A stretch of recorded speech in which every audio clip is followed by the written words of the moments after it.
All right. Hey, you ready to find out how mindfulness could be the secret ingredients to a hotter sex life and deeper intimacy? Then you are in the right place. Raw, uncut, and unapologetic. Welcome to Men Talking Mindfulness. Hey, John McCaskill here with my co-host Will Schneider over there, and today we have Sophie Bekkering. Sophie is an intimacy coach and has a unique perspective on how mindfulness can transform men's sex lives and deepen connections with their partners. She shares that often people achieve career success but neglect their intimate lives, which is essential for true fulfillment. It's not just about sex. It's about embracing vulnerability and understanding the complexities of intimacy. So there you have it. This is going to be a great episode. Super excited about the conversation. Great to see you, Will, and welcome, Sophie. So good to see you. Thank you. Great to be here. Great to be here. Thank you. So yes, likewise. It's we're all here together. And just to let you know, hey, you want to get a little bit more intimate about what Men Talking Mindfulness is doing out in the world, you can just simply text MTM to 33777 and find out what's going on our show. Or if you want to sponsor our show as well, just text MTM to 33777. We appreciate that sponsorship. Or dive a little bit deeper, hit up our website at mentalkingmindfulness.com. All right. So if we're going to ground everybody in this space, because we're really excited about every time we talk about sex in this show, I think the men get out there, get excited. So we're going to ground, right? And we're going to probably talk a little bit later about how breathing practices can help us create that intimacy with what you're going to talk about today. But one breath grounding practice. Let's exhale the breath all the way out. Let it go. Really get empty, completely out. Push the breath out. Even pull the navel in to push the breath out. And take a big, giant belly breath in. Keep going. A little bit more. Top it up all the way into the head. Hold that breath and let it go softly.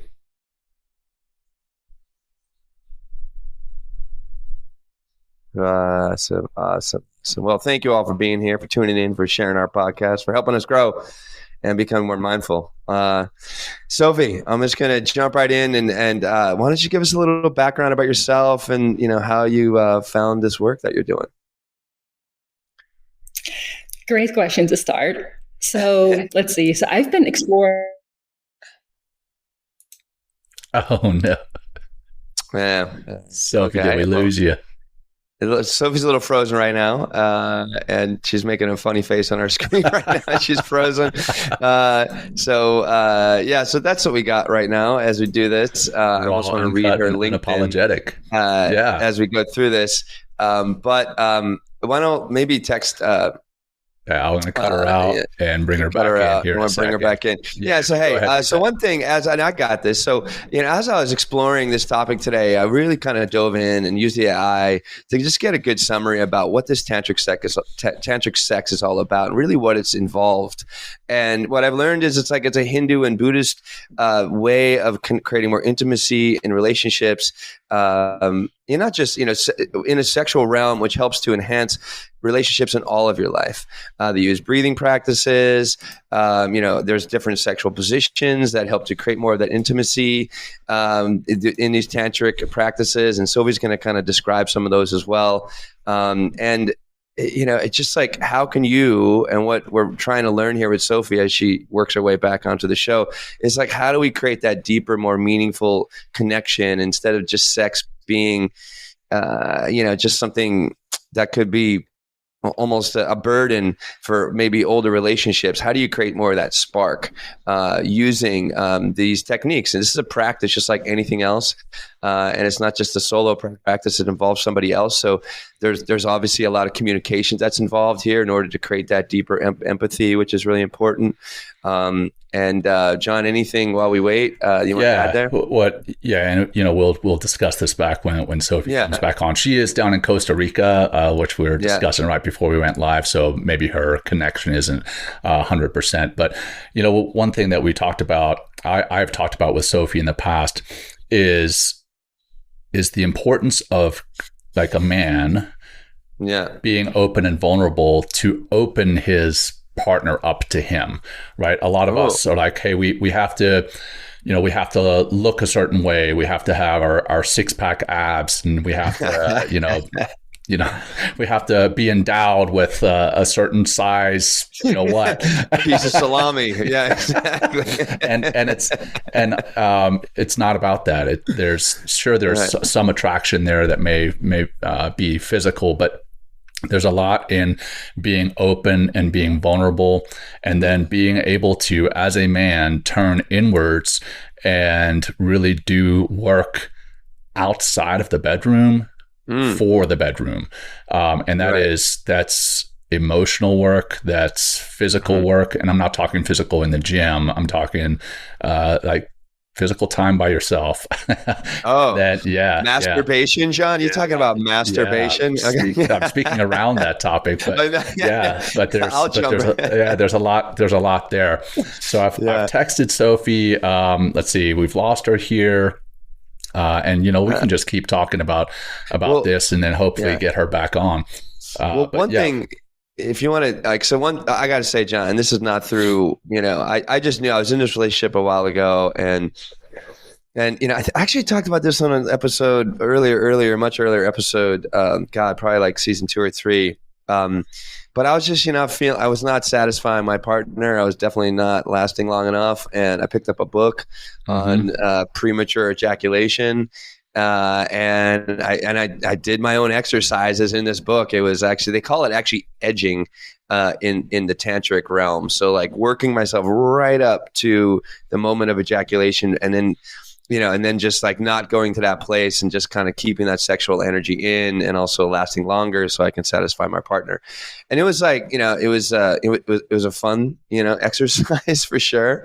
And there was a moment where, I engaged with my partner in that same kind of activity, and, it just brought us really close, and, and we just had more fun in all areas of our life, because we knew we had that, that really deep, intimate connection in the bedroom that was always there for us when we wanted it. So everything else we did together, it's just even more fun, because we knew we had that, like this kind of the ultimate playground between two people, if you will, that was there when we wanted it. And it was something fun. And that also opened us up into like just having more communication. Like, how are you feeling? Is this good? Does that feel all right? And that was very helpful in improving that relationship. It ended eventually, but obviously I'm still single. But sorry, I wanted to put in the work. I mean, to laugh at you. I'm just laughing how you managed that. I know, it's like, what the fuck, right? God damn it! Man, here we are. I know. We're still waiting for Sophie to come back. Yeah, I'm not sure if we're going to get her back. Let's see. So I'm trying to bring up some stuff that she had sent me a while back in preparation for the show. Let's see. Right. I'm sorry to keep asking you to keep talking, Will. I'm trying. No, that's okay. So what, here's what I'll do. So you're connecting with Sophie? Trying to. Okay. Well, hey, audience, thanks for hanging in there. Here's I'll just give you a little background, a little peek behind the curtain of what we're kind of looking the questions that we're going to kind of ask. So, maybe this will keep you on the hook a little bit, but maybe you can also think about these questions in a way that maybe how they can improve your relationships as we, get Sophie back on here and she can answer these relationships, So, why do you believe sex and intimacy are vital for our lives, and what impact do they have on us? So I think, very interesting question. How about, just imagine being a sex therapist, right? And you're talking to all, or tantric therapist, I don't know what she actually refers to herself as. I think an intimacy therapist. Intimacy therapist. So, and she sees so many different people, which we'll hear about, and also hear what are some common themes you're discovering about sex and intimacy that make it challenging for some people. In your work, how can individuals or couples reclaim this important area of their lives, right? So if you're out there and listening and your sex life with your partner is kind of flailing a little bit, and you're looking to bring that spark back on, what can you do? And that's what Sophie's going to help us to understand. How about this? Can you share? This is what I'm already laughing and I'm reading the question. I can only imagine. Can you share some of the best practices for maintaining intimacy, that you've come across and you work with? Here we go. So a specific question for men. For men who feel disconnected from their sex lives, what's the first step that they consider? And another one here. How important is honest communication in fostering a healthy sex relationship? Like that's got to be kind of hard. Like that's opens up that vulnerability piece, and also the communication piece, and also that emotional literacy and EQ as well. So I think you can see how incredibly powerful sex can be as a way to really create a very and more solid union inside the bedroom and outside the bedroom as well. Anything yet, John? No, but I'm trying to open up this form that we had with Sophie that discussed a lot of stuff. But there we go. Of course, security protocols are keeping me from even signing into that. So this is almost comical.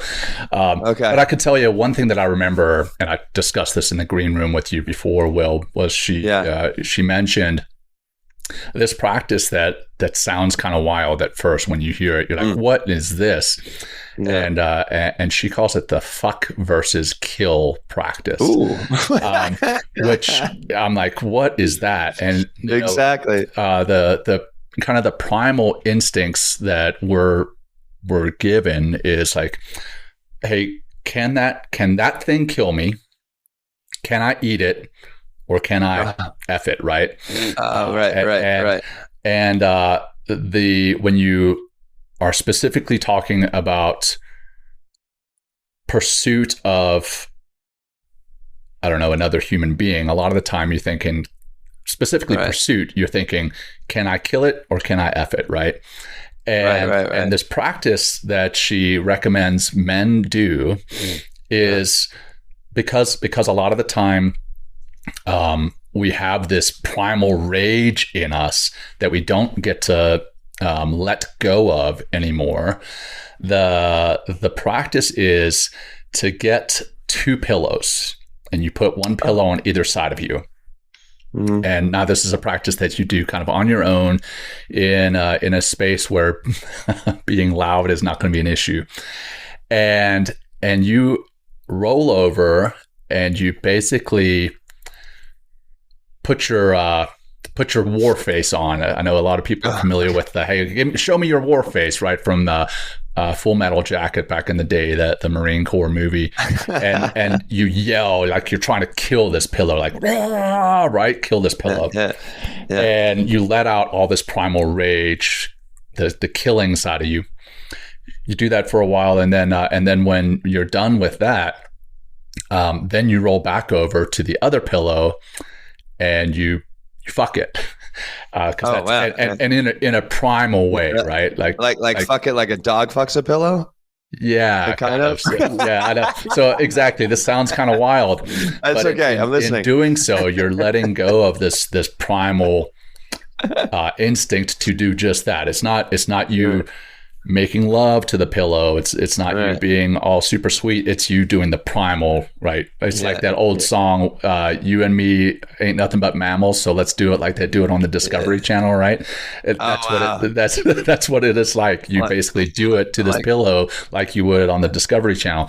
And that releases that primal side, and then you do it back and forth and do it back and forth. And then the idea is that then you can be more emotionally present in your actual intimate times with your partner. Because a lot of the time, again, the man wants to be primal with their intimate partner. And sometimes that's exactly what our partners want. They want that primal piece, but sometimes they want more, especially after you've been together for a long time. They want more than just that primal side. And if you can bring that presence into the bedroom, if you can bring that emotional awareness, emotional intelligence into the bedroom by letting go of some of that primal part, then your partner can quite often be more open to who you are and what is going. And of course, this is funny, Will, that this was all this conversation was with Sophie a while back on Slack, and we don't have the pro plan with her, so it's all blurred out. So this may be one of our shorter episodes ever. But that's okay. Hey, yeah. Well, I mean, it sounds like a good exercise. And actually, it's funny. Like I remember back Howard Stern years ago used to do this whole little piece, "Fuck, Marry, Kill." Right, and he would just ask his guests to give 3 people. You know, I mean, like who do you fuck? Okay, that's just the name. Who do you fuck? Who do you marry? Who do you kill? In that case, but what that exercise you're talking about, John, it could be a great way for men, right? And when Sophie come back, Sophie, because I could ask you this question. I'd imagine it's a great way to let go or kind of let go of express that primal rage. Right. Yeah. And then need to just like dominate or like imagine there's a lot that comes up in those, especially when you're screaming and, get with your war face on like that. Right. I could really see that actually kind of working as a really good tool, because that can just, I'd imagine, pacify, more of the mind in some ways, because that's like out of you. And then the other side is like, humping the pillow. And then maybe that could lend itself to, a greater intimacy, because you don't have that primal rage, or that primal instinct. And there you go. Yeah. That makes a lot of sense. I mean, it's like, I think it's like also, what do we know about men? Like we have so much more testosterone than women, and this testosterone makes us do, all sorts of, look at the way we need to express ourselves as men sometimes, like we love to, throw shit, break shit, like, you know what I mean? Like throw, move weight around, like it's just something about, it's like almost like a biological, what's that? Yeah. It's I agree.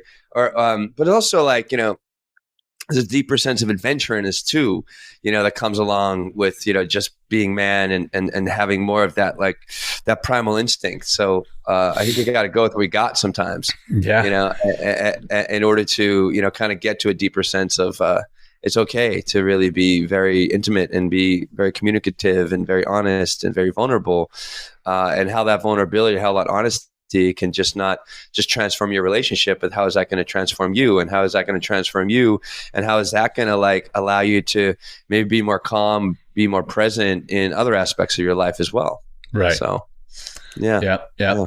Well, the other side of things is, I talked about what you can do outside the bedroom, but also what you can do internally. Some practices that Sophie told me about were, I'm going to forget the name of this one, but it's basically noticing, and this again sounds kind of wild, and don't get too wrapped up in the kind of the woo-woo-ness of it, but everything rotates. Like the world spins, the moon rotates around or revolves around the moon, around the earth, and we revolve around the sun. Well, internally, our cells, the atoms, there's rotation there. And I think it's called a microcosmic orbit is what it was called. And this sounds like you're like, what the hell does this have to do with anything? Yeah, but you sound like the woo-woo guy, John. I know. Well, I'm growing my hair. I think my hair might actually be longer than yours right now. It looks like you got a haircut recently. You're looking all clean and dapper over there. Anyway, that's why I wear a hat, because it takes too long to style this crap. Anyway, the microcosmic inner orbit, I think is what it's called.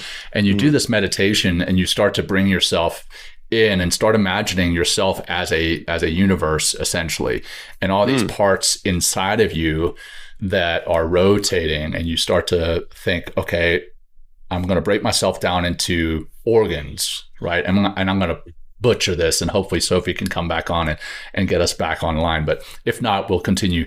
You bring yourself down into your organs, and then break that down into, the cells, and then break those cells down into the atoms, and just imagine that each little piece is spinning, and then start to tune in to the spinning that's happening in your heart, and spinning down into your chest, down into your lungs, and then push all the way down into your, like, the lower spine and your groin.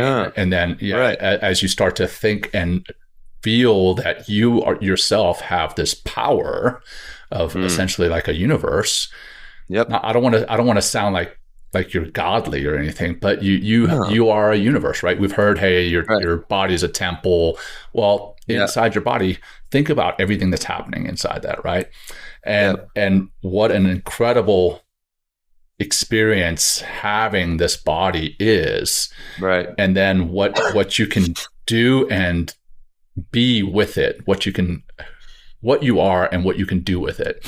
And then by bringing that incredible universe that you are together with another incredible universe, your partner, and seeing that really makes the experience very special.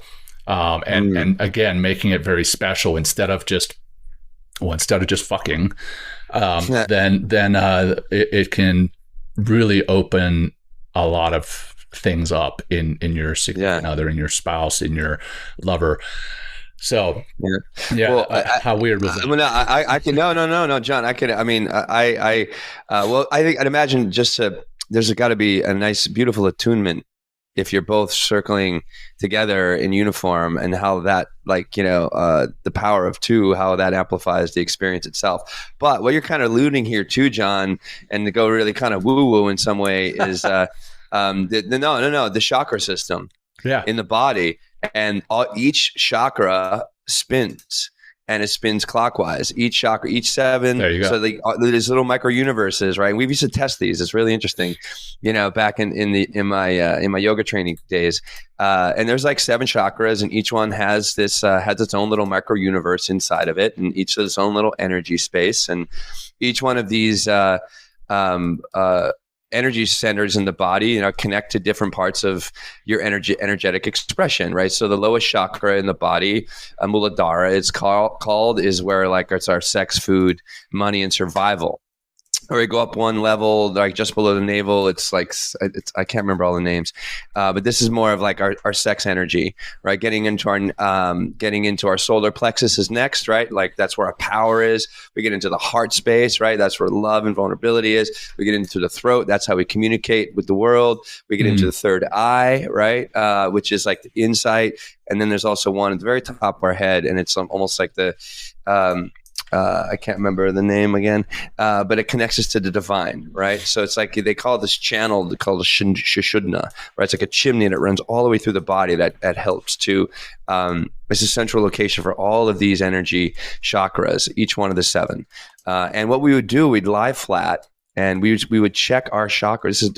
This blew my mind, John, when I would do this. And you can do this at home and try it out. So we would take something that would act like I don't know if it's not called a pendulum, but something that's weighted at the center, right? So it almost looks like a top or something like that. So something very heavy that you hold off a chain, and we would just hold this. It's almost it's like a top. It looks like, and it would hang it right over top. We'd lie flat, and someone would be working with you, and we'd hold this chain, right, with this very heavy weighted, center, thing underneath. I don't know what that name is. And we'd hold it over the chakra, right? And I couldn't believe it. If your chakra was closed, because that's one of the problems that people have. And even in this, and maybe this is something that Sophie, when she comes back, could talk about, is like the chakra, down in the sex areas of our body that could be closed. So when we were sitting there or lying down and someone's holding this pendulum, if you had like a good active chakra, right, this pendulum or this would pick up the energy of the chakra and move. And I was like, holy cow, I can't believe that it's like moving. And then you'd hold another part of the body and it would be perfectly still. And I was like, there's no way. And we do it again. We see it in different people, and this same chain, the same thing, and everyone would be holding their hand like nice, perfectly still. And it would act in coordination with how active or non-active that chakra was. So to talk about those little micro universes in our body, they're real, and we do have the world inside of us in a lot of ways. And I think we need to, we need to honor that energy. Is very important because we are energetic beings. And what's nice about doing all this yoga stuff that I did so long and understanding the energetic nature of our being is then I can go in and I can work on that. I can change on that. There's different, yoga poses, and there's different ways to help release that energy. But in those lower chakras, it could take a partner. It could take someone else that you need to really be clear on. That's like, you got to realize you need help in that area, and then go out and get that help. And how do you get that help is, again, through that, the communication of vulnerability, the intimacy, and just really surrendering to the process and really letting go, and just seeing what's possible by getting out of the boundaries and the confines of the mind. Yeah. Well, what's interesting? Yeah, I don't know. Is getting outside of the boundaries of the mind, but at the same time, coming back into the mind and the body, or I guess being more in the body than in the mind, right? We get wrapped up in the performance anxiety, right? We're like, I want to be the best lover this person has ever had. Right. And then in doing that, we don't enjoy the moment. And by our not enjoying the moment, our partner doesn't enjoy the moment. So by being mindful and getting into your body and being in the moment, experiencing the beauty of that moment, mindfulness can be a powerful tool in overcoming that performance anxiety. And it kind of helps to shift the focus from worrying about the performance, right? Because that's what it sometimes becomes. It becomes like, I want to be this musical instrument or this musical symphony, and I want to have this amazing performance, and I want to be able to talk about it for years to come. This has to be the best performance. Every single time I do it, it has to be the best. Right? And that can kind of, by being just in the moment in your body, it can alleviate that pressure, that anxiety, making it more relaxed and enjoyable for us. And if we are more relaxed and enjoying it more, than our partner is going to also do that. Now, taking it one step further, when we are stressed, and that stress is outside of the bedroom, what does that stress do inside the bedroom, right? I'm sure we've all experienced high levels of stress at some point. And the last thing that you really are thinking about when you're really stressed out is the bedroom. So, coming back to what mindfulness does for our performance, it gives us the opportunity to have that libido again. Now, I don't think we've talked about mindfulness and mindfulness-based stress reduction. I personally don't like that name, even though I am an MBSR teacher. I think stress is there, right?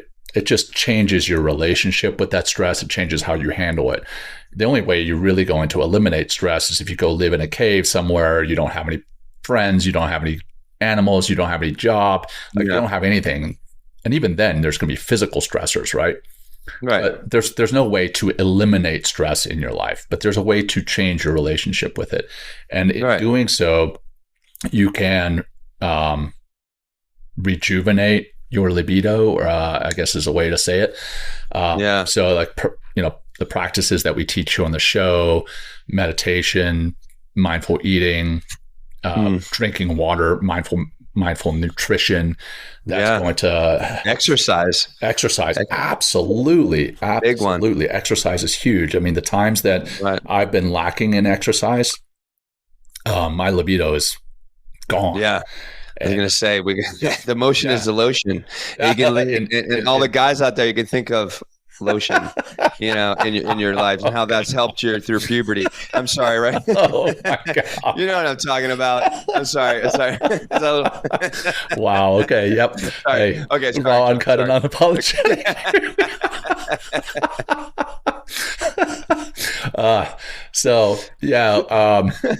What about,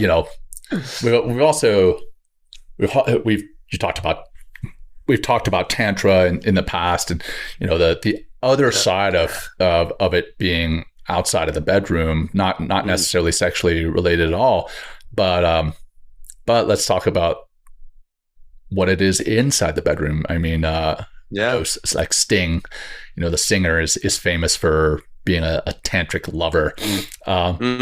But what is that? What does that mean? And what are some erotic mindfulness practices without turning this into a porno, right? Because we're going to be having discussions on pornography next season. And, yes, and June 3rd. Actually, the end of this season, we're bringing in Elise Michaels.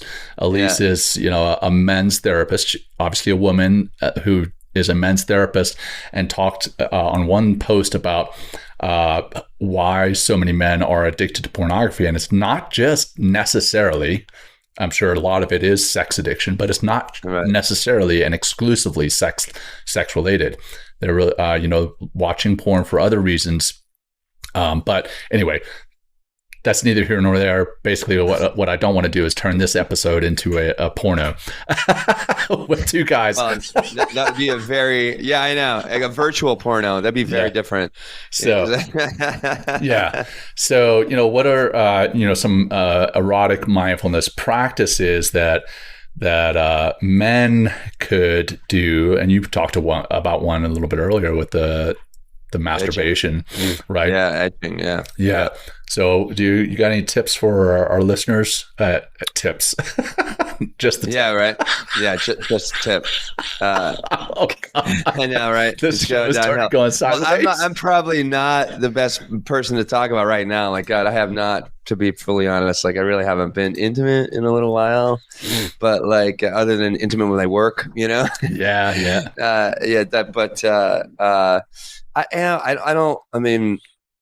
I don't know. Just I tell you what could really create some more intimacy in your life is listen to your partner. Listen more often than speaking. Listen more often than trying to provide solutions to your partner. Letting them open up, letting them just vent, letting them just whatever they need to. Because if you're, I don't know. That's one thing that I keep learning, and keep, keeping in mind that, hey, you have 2 ears and 1 mouth. So you should be listening twice as much as you're speaking. Right. And maybe that can solve a lot of your problems or take a lot of the stress out of your relationship just by listening more often instead of, this is something that I learned, in the training I did with Stanford and the compassion training is like, active listening and really what that looks like. And that's not like, waiting to speak, and a lot of guys do that. Yeah. A lot of guys do that. They're not really listening. They're just waiting to speak. And in that case, what you're waiting to speak on, depending on the circumstance, is you're trying to, bring it back to yourself by, maybe one-upping the other person or relating to them in some way, which is good. But like sometimes it's just listen. Or it could be you're trying to like fix a problem or provide a solution or give some advice or something like that. And that's not listening either. Yeah. It's amazing, like the vulnerability, intimacy, and the connection you can create any relationship, especially your intimate ones, when you're just listening and really listening to what they're saying and really try to get down deeper into what the need is that they're trying to express. And that can really change any relationship. Big time. Especially any intimate relationship, for sure. Oh, yeah. And I'm actually going to be talking tomorrow with an organization about active listening and how important that active listening is. And I don't even like calling it active listening. I just like calling it mindful listening, mindful conversations, mindful communication, because active listening, as good as it is, I think it's only implying really the listening piece. But in communication, there's a lot more. There's body language, there's communication via intonation. There's the stance that somebody is taking. There's a lot there, but also over and above verbal communication, email communication, what's said there. And that's again, another whole episode, but it maybe you could tie it into this episode by, we text our partners, right? We text our significant, intimate partners. And what are you texting? Like, and I'm not talking sexting necessarily, but if that's where it goes, that's great. But maybe you should consider texting something more than the grocery list at the end of the day, and texting that you love them, that you enjoy spending time with them, that you enjoy being intimate with them, and that being intimate doesn't necessarily mean sex, which is another piece. Being intimate.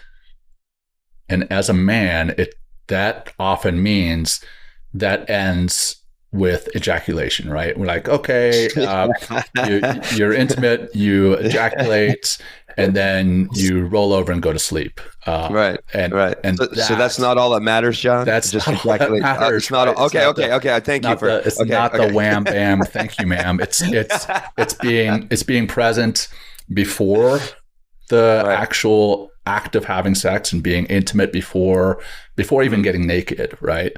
Right. And then being intimate and in the moment in the experience, and then remaining in the moment afterwards.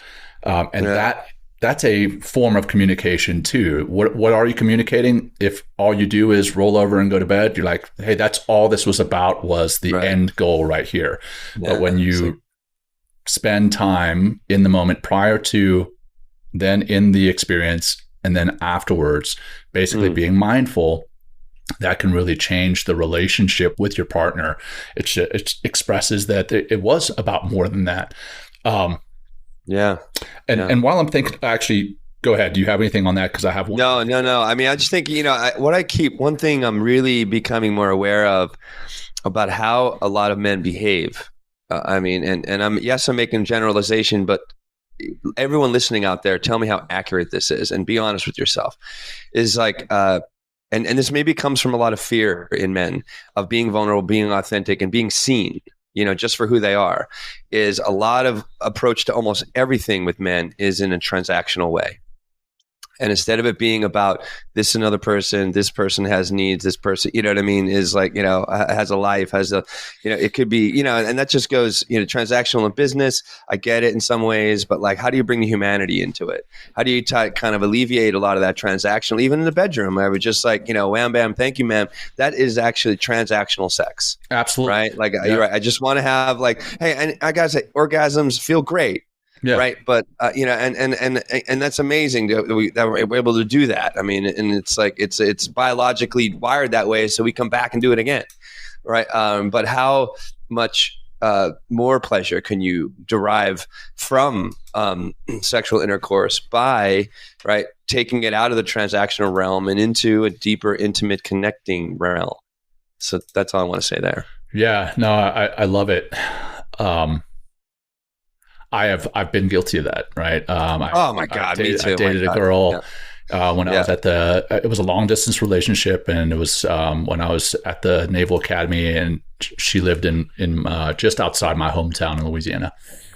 Right. And I would, fly home to see her, but my family was also there, and I would fly home, go to see her first, spend some time alone with her, and then when I was done, I was like, all right, I'm packing up. I'm going to go see my family. And that was terrible, man. Go ahead. It goes both ways. I've absolutely been kicked out. It's like I'm the one who wants to snuggle, and I'm the one who wants to have get to know them a little bit. And I shouldn't laugh. I know, but no, I mean, you can laugh. It's all good. I mean, because I've been on both sides. So it works on both ways. It's not just men, but some women, they just want to have some sex, and I happen to be the guy, and and then they're just like, okay, thanks, I got to go to bed. Right. But so it goes both ways, and it goes for all people. But wow. The other piece that I had in mind when we were discussing, not discussion, but when we were discussing communication, right, and active listening. Yeah. A part that is very important to communicate, I think, and I know, is the discrepancies in the sex drives, right? You as a man may have a way more of a sex drive because of the testosterone and because of other things, versus your significant other. I mean, and that could be a woman, it could be a man, but you're going to have varying sex drives, right? And I think communicating that is very important. And then discussing openly what your needs are, express those needs, and then finding a middle ground. I think that's a middle ground that kind of meets both perspectives. Right. And both needs as well. You know what I mean? So say if like I would like to have sex, a couple days a week or a few days a week, being in a longer relationship, and your spouse only wants to have one or two. Yeah. I mean, or like zero. Right. And that's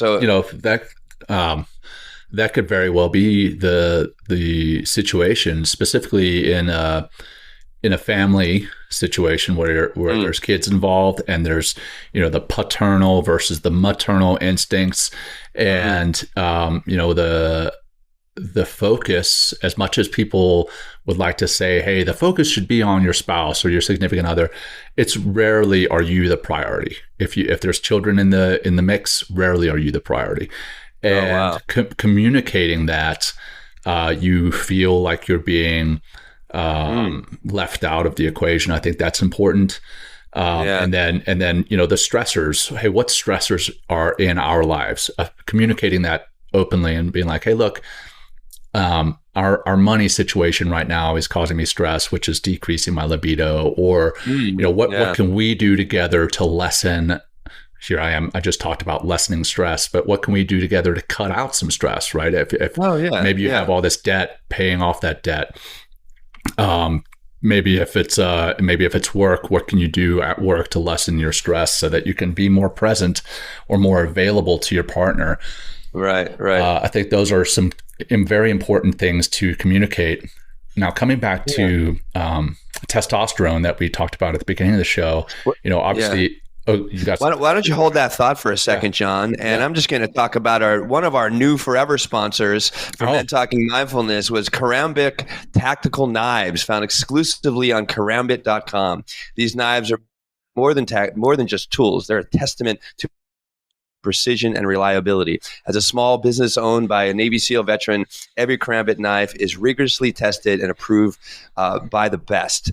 Whether for self-defense or everyday carry, Karambit knives are the ultimate choice, boosting over 50 brands and models to suit your needs. Thank you, Karambit Tactical Knives, for becoming a forever sponsor of Men Talking Mindfulness and for being a steadfast partner in personal safety and preparedness. If you want to learn more about Karambit knives, just go to karambit.com. That's KARAMBIT.com. And we thank you again for that sponsorship. And if you want to become a sponsor of the show, head to mentalkingmindfulness.com or head over to the text MTM to 33777. So, John, what were you going to say about testosterone? Well done, man. Well done. You worked that in perfectly. Let me tell you about these Karambit knives real quick. I have some. Really? And man, they're awesome. They look like I better get a free knife. A velociraptor. Remember the velociraptors on? Oh yeah, it's so cool. On freaking, how am I spacing on Jurassic Park? Thank you, Jurassic Park. Yeah, they look like that. They look like velociraptor claws. Oh, nail. They're curved and they have a circle at the bottom that you could put your thumb in, so you could use it as self-defense. Pretty cool. But again, that's neither here nor there. But thank you again, Karambit, for the sponsorship. So I wanted to come back to the testosterone, right? As we get older, obviously our T decreases, and then that's associated with a decrease in desire. So that can also be a change in, and testosterone is on both sides, right? Male and female. And if your partner's testosterone has dropped significantly because of physiological or emotional things, that can totally tie into the loss of libido. So maybe that's something that you wanted to go get checked. Now, I'm not a clinician, I'm not a doctor, but maybe it's something that you wanted to get checked to see if you are at the natural and expected normal or even optimal levels for your age and for your gender. And that can be very helpful in changing your libido. And then eating right? Like, yeah, totally. I know we're kind of all over the place on this show, but hey, we're kind of playing it by ear and we're having fun with it. But when we had Uma Naidu on the show, This Is Your Brain on Food. Yeah.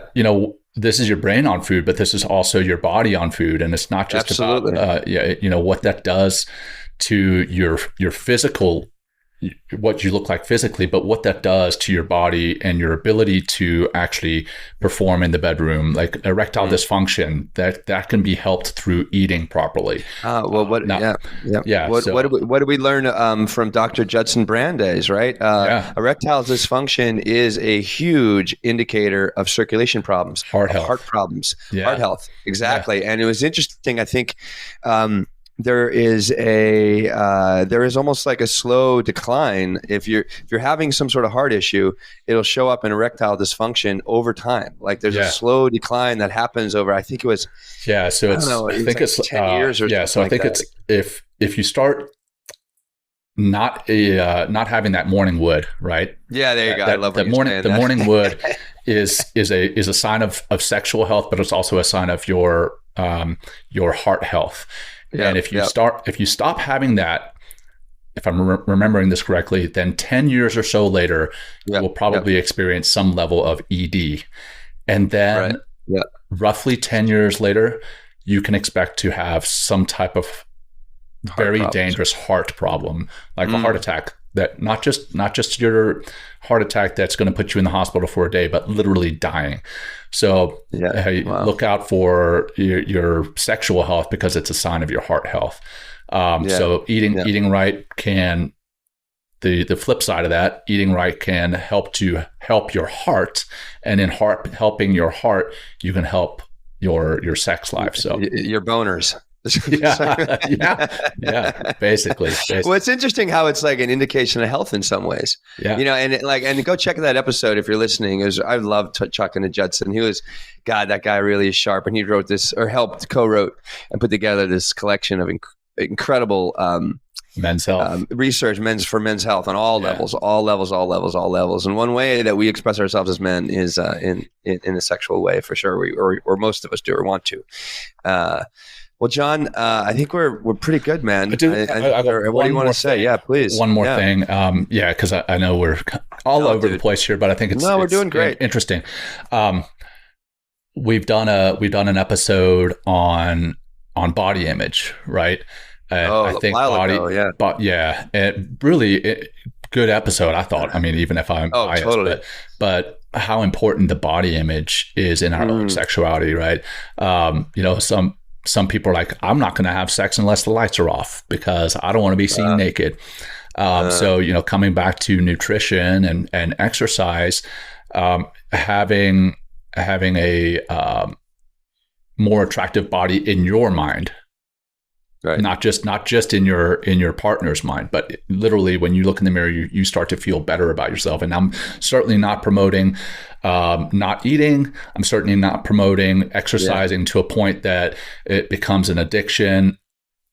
But exercise and eating more healthy can make you start to feel better, right? But also feel better about yourself. Right. And as you feel better about yourself, then you're going to have more confidence, and then your partner is actually going to be more attracted to you, more based on your confidence and your sense of your body image than your body itself. Though, I mean, that your body could definitely play into it, but your confidence is the piece that's going to really tie into it more than and we've seen this before. So not Sophie. Sophie's not here. Okay, what was Brett Larkin? Yeah, Brett Larkin. Like what women look for more in men is not. I mean, sometimes it's nice. Or women will look for that. Chiseled this, chiseled that, but they just want a man. A lot of times are just grounded, present, and is going to take care of them or protect them in some ways. And it's like, so you don't have to be like, look like, Brad Pitt or something like that, or, some other whoever's out there that's, or what's Chris Hensley? Who's your man crush? Your man crush? He's both mine and my wife's man crush. Oh, wow. My wife is that's the Hollywood hall pass or whatever for her. You guys are hilarious. Chris Hemsworth comes along and, and is available to her, then she gets that hall pass. But yeah, I've also got the non-sexual man crush on him. He's a hell of a guy. Maybe one day we'll have him on the show, because he's some type of mindfulness practitioner. His show on Limitless was a really interesting show on longevity and decreasing or changing. We'll get him eventually. Eventually. Hey, if you're listening and you're friends with Chris Hemsworth, help us get him on the show. Also, Matthew McConaughey. We're looking to get Matthew McConaughey on the show, so help us out. Exactly. And George Mumford. If you know George? Yeah, George Mumford. Right, Help George to teach Mumford. the bulls we're trying to get on the show. Mindfulness. Hey, speaking of, I just got in the mail yesterday, John. Magic Mind by Dr. James Doty's coming on sometime July 7th, I believe. So excited to have him back on. I got a picture and I sent it to him too. Oh, you did? Yeah, I was going to bust his balls on LinkedIn and be like, yo, I hope this book's good. Well, I mean, he did. I got to know him a little bit, not just from the show, but also, through going through the training at Stanford. Like, he founded the program, and I got to the program because of the show and because of interviewing him. So I got to thank him when he comes on. He's a really good guy, and what a ball buster that guy is. So we're going to have a really good time. Oh, I remember when we first met him, he came on the show, and before we even got 5 words out of our mouths, we're like, how you doing? He's like, just fucking fantastic. No, he goes, yeah, this is what he goes. I was like, hey, Dr. Doty, how are you? He goes, fucking peachy. Oh, that's what it was. I was like, oh, this is going to be fun. I hope he's not angry. But he actually what a a character. really great interview. Yeah. And, all right. Well, hey, thanks for covering Will. You've done a great job on this episode, and stepping up. And for those of you who hung in there for this episode, after Sophie dropped, we'll hopefully get Sophie back on another time to have some discussions on this point. But we've thoroughly enjoyed the conversation, and thank you for tuning in. Thank you for staying with us. Will, how do you want to wrap this up, man? Well, no, there was some value here. We still have 8 people listening, so thank you. As many as 11. So, so this is definitely a worthwhile show. So, thank you everyone for checking this out. We'll have Sophie back.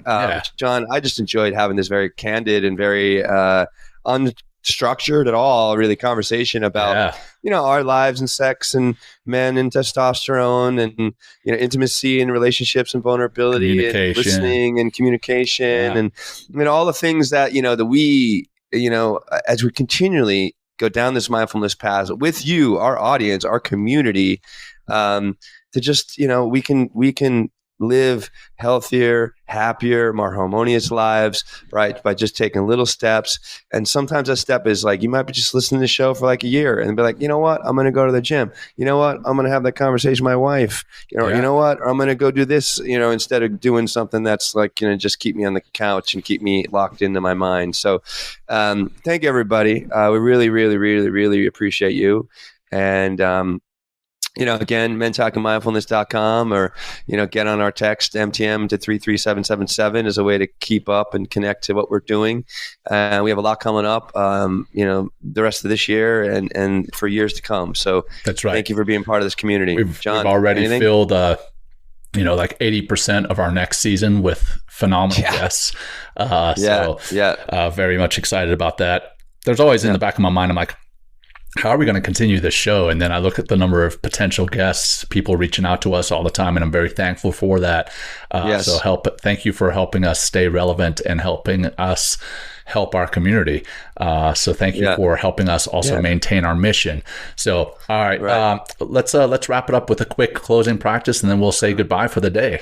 You got it, my brother. And what I'll say, one last thing, John, is, hey, and if you have a suggestion for an episode, please, there's no shortage of ways to get in contact with us, or maybe, hey, Instagram at mentalkandmindfulness.com is a great way to do that. Yeah. So, Angel is, Angel, here we go. So text MTM, just those 3 letters, MTM 2, and in the text, the phone number is 33777.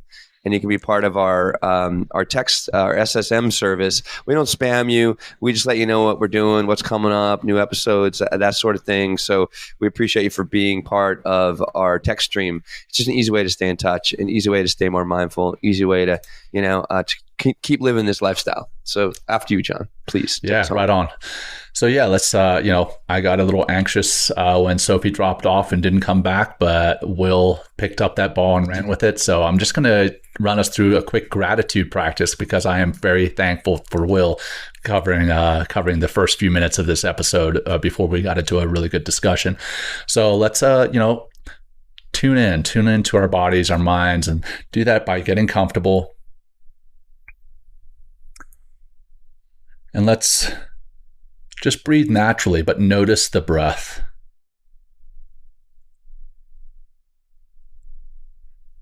And in doing so, bring your hands together, clasp them together, and then try to keep them as still as possible. And in addition to being aware of the physical aspects of your inhalation and your inhalation, tune into the physical sensation in your hands. You may notice the pulsing of your blood through your fingers, through your hands, and think about what that is. That is your life force, your blood carrying everything that your body needs throughout your body, pumped by your heart. And as you're tuning in to that physical sensation in your hands and thinking about that blood flow, that pulsing, tune into your heart and express some gratitude for what it is you have in your life. Express that gratitude from your heart. Express gratitude for the people, the relationships in your life. Your significant others, your family, your friends, your colleagues. Thanking them here silently from your heart. And perhaps later today, thanking them verbally, also from your heart. Notice the messages that are bubbling up in your mind from your heart right now, and think about carrying those forward through the day, and then perhaps expressing them out loud.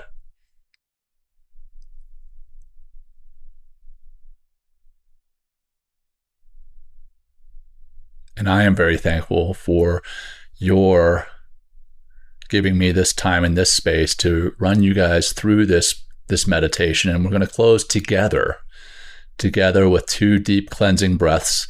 Begin by exhaling, letting that breath out, emptying all the way, and holding empty at the bottom. Deep breath in, into your belly first, and into your chest, holding full at the top, and letting go. Letting go,